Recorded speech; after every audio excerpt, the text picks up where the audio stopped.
Nah, I mean, I don't train for knockouts. I don't train for knockouts. I train for punish. You know what I'm saying? Yeah, you see a joker get knocked out.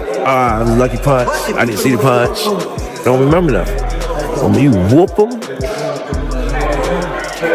Joe said this. Yeah, I remember that fight, man. That was the hardest fight I had. Because he had a chance. He just did. We got off the canvas once. It ain't about the dub with me. It's about do you got that will against will. I don't know. I know I can. I ain't pushed no buttons with Tank yet. I mean, I can't speak on what I seen, but the fight will be different. Right, because you could strategize and do different things. Yeah, it'll be different. What do you feel like Lamont Roach is really good in? Like, do you feel like his inside game is probably like underrated? What do you feel like his best attribute is? Gervonta Davis's trainer Calvin Ford, after resuming training camp with Davis, has taken shots at Lamont Roach, saying he fought against the softest Tank. Reporters were given access to Gervonta Davis's training camp yesterday, where they asked Coach Calvin questions about how their training camp had been and what was going to be done differently to get the win against Lamont Roach. If you like this, please subscribe Punch Vista and click the bell icon for more latest and interesting videos. We can't wait to see Kenny here. All is here. You know, everybody was putting that energy in the air. Which I used to do behind doors now is... According to Coach Calvin, the Tank that fought against Lamont Roach wasn't the fierce, brutal knockout artist that had knocked out 28 of his 30 opponents. That wasn't Tank. That was the softest you'd ever see Tank. Roach is good, but he faced Tank on a bad day and got a draw. See what a good day looks like. The Tank I'm seeing back in training is the Tank we've always known because Lamont has hit that button. Gervonta Tank Davis just been released to the public. We know now, December 14th, Houston, Texas, he's gonna be facing a very tough opponent in Lamont Roach. Can you tell us a little bit about the history between them two? Oh man, they've been knowing each other from the amateurs, silver gloves, everything. They grew up actually together, you know. Roach and him back and forth battles and whatnot. It's gonna be a pretty interesting fight, you know what I'm saying? Because Roach he come to fight. And I think it's a great... To Coach Calvin, Gervonta Davis had so much going on with him before the first fight. He mentioned the fact that Tank had even canceled the fight at some point after saying he was tired of the sport. I can't really tell if it was my absence or anything else that made him tired. I think it was just him. While he can't pinpoint what exactly went wrong with Tank, he promised that with his return to the ring, Lamont Roach will feel the heat. He promised him intense punishment, seeing how fierce their training camp has been since his return. He watched him, he said, boom. And I see the light in Tank. You know, I just can't wait to see all of that come together. Fight night. Roach, you know I love you and your family. We've been doing this for years. That night, I look at all the fights. I know what he coming to do. And y'all know what he coming to do. But y'all don't know. We have history. Everybody should turn this business. Like I always say, I don't promise knockouts, I promise punishments. And when it gets serious enough, the knockout comes easily. One thing I can promise Roach is the kind of pain he's never felt before. As good as it sounds to the ears of Tank Davis's fans, neutral fans were uncomfortable with the idea that Lamont Roach didn't face the best Tank. That's so wrong. Tank was to introduce Jake Paul after that fight. There's no reason he'd be soft about such a fight. He only got dumb when Lamont didn't flinch when he got hit, a fan said. A second wrote, I hate lies. Tank was Tank on the night. Lamont Roach simply took some of his best shots and didn't fall. I'm sad the NY SAC allowed that knee slide. If Roach had won, this joke of a teacher wouldn't come with his nonsense takes. And we take this several times. He on the biggest stage of his life. And he want to show up. Are you ready for it? Are you really ready for it? Are you really ready for it? Yeah. Okay. Oh, he got some live people that hey, that's the Roach I know. So when we picked this fight, it was a fight to know, like, yo. A third added, I'm glad Tank's time is coming. Nothing will be as satisfying as Lamont Roach beating him in the ring. I'm so cheering for Roach on fight night. Another accepted loss is poor from Tank and his team.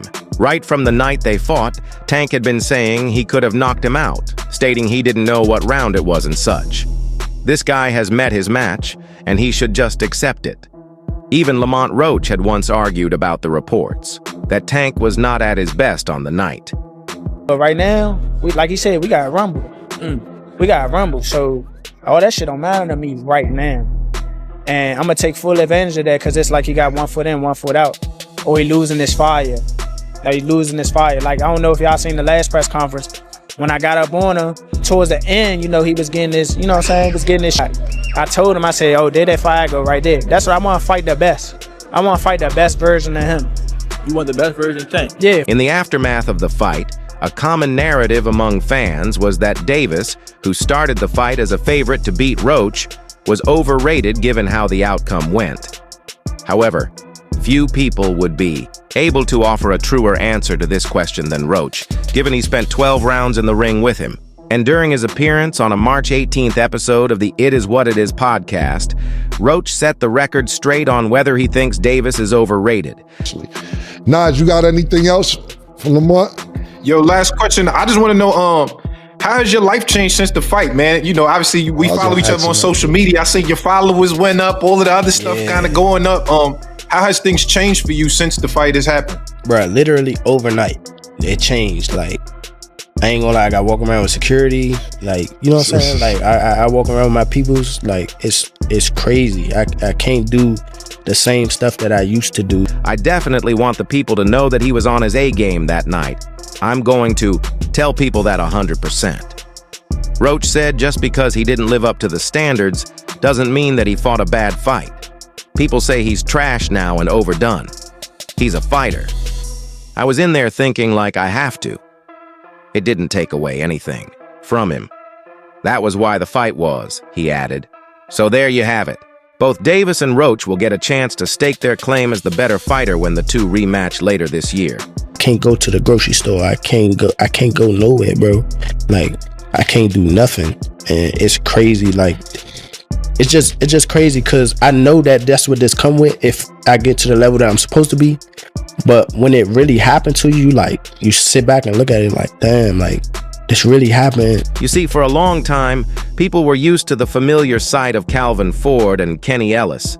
It was like Mike Tyson and Custamato. And if you compare current examples like Canelo and Eddie Reynoso, or even Pacquiao and Roach for that matter, that's how the triumvirate of Gervonta Davis, Calvin Ford, and Kenny Ellis resonated with fans. But watching Barry Hunter supporting Davis was not the sight fans wanted to have. So everything is good with Calvin because it's the first time he's not the head trainer in a while. Yeah, for sure.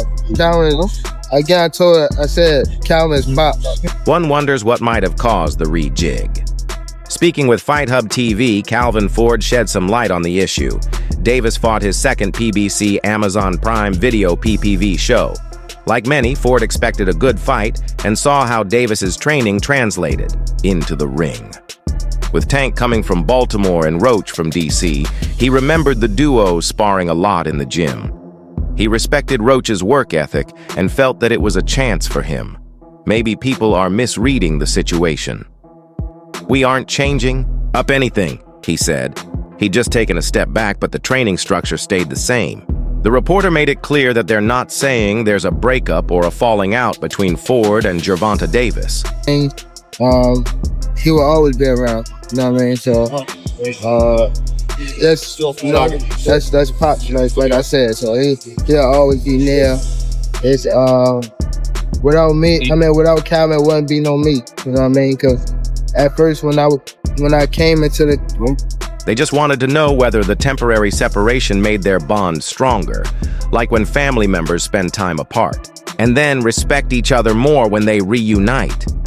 No, He came to see me dead slow down and worry about you, because boom, he knows that I spend time with my beginners. You know me. Both of you know me very well. I spend time with my amateurs all the time. That's my piece, answered Coach Ford. Even though he wasn't actually training Tank, knowing where he was and that he was training gave him a sense of reassurance. He acknowledged that being away from Davis helped them both to appreciate their bond. When he returned to the gym, Ford could tell the lightweight winner missed him, just like he missed the latter. A similar kind of promise came from Barry Hunter, too. Relationship with you and Gervonta take place, being in his corner now. Will you be in his corner come Saturday night? I will be in his corner. Here's the deal. We got a long history. Calvin called me years ago. Gervonta was a little boy, maybe 8, 9 years old. Brought him up to the gym, and we've all been together ever since. Times when you don't see us, myself, and maybe Patrice Harris with him, we still write his fight plans up and everything. So we've been. Calvin will be there. Coach Barry will be there. Coach Boogie will be there, and Kenny will be there as well, he said during an interview. While Calvin Ford and Kenny Ellis won't be in Tank's corner, he and other coaches will still be there, implying it's not a big issue. Hunter wanted to remind us that isn't the first time changes in Tank's corner happened. Hunter had been connected with Tank since his amateur days and early career. He is not new to Tank's team like Ford. He also stated that the internet often spreads misinformation and people make assumptions without knowing the full story. He stressed the Tank is like family, so fans stayed assured that it looks like a temporary shakeup that may revert back to the old format when Gervonta Davis returns after a few months. Calvin will be there, Coach Barry will be there, Coach Boogie will be there, and Kenny will be there as well. If you look at his earlier fights when he first started out the grind, like we like to call it, I've been there, even in the amateurs, so this is nothing new. Tank is like family to us, you know what I mean? Lamont is family too, but Tank, Lamont comes to the gym and spar all the time. Tank is one that we've been working. At DC, they call me Mo. I'm just a young nigga, I'll be out here on the Calvin is Calvin, you know what I mean? I got Calvin tatted on me, Calvin. While it was announced recently that there's been a split between the trainer and Gervonta Davis after over a decade together, as Coach Calvin Ford has confirmed the news that there were several external factors that contributed to this. Probably because of his training camp activities or just out of his unwillingness to talk about the situation, Gervonta Davis has been silent on these issues ever since. They were rumored until now. I understand what we got to go against every time we get in there. That square box of lunch is serious. So when I talk to him, he know what I'm talking about. Let's see. My ticket hit tonight for the people who don't know anything about boxing, and the fight went exactly how I thought it would. God. And that's all for now. Truthfully speaking, it wasn't really hard to focus. I've been an underdog before, obviously not a huge underdog, but when you go back to the Jamel fight, the world title fight, I was an underdog. When you go back to the Hector fight, I was an underdog. Very disrespectful underdog, honestly. So now when we get here to the Tank fight, it's just like, all right, here we go again. I feel like when my back is against the wall or against the ropes, it's like, it's time to show up. For the very best updates on news, moments, events, and actions in the world of boxing, stay linked with us by subscribing to our YouTube channel. And don't forget to turn on notifications to get notified when we drop quality content like this. Until next time, peace.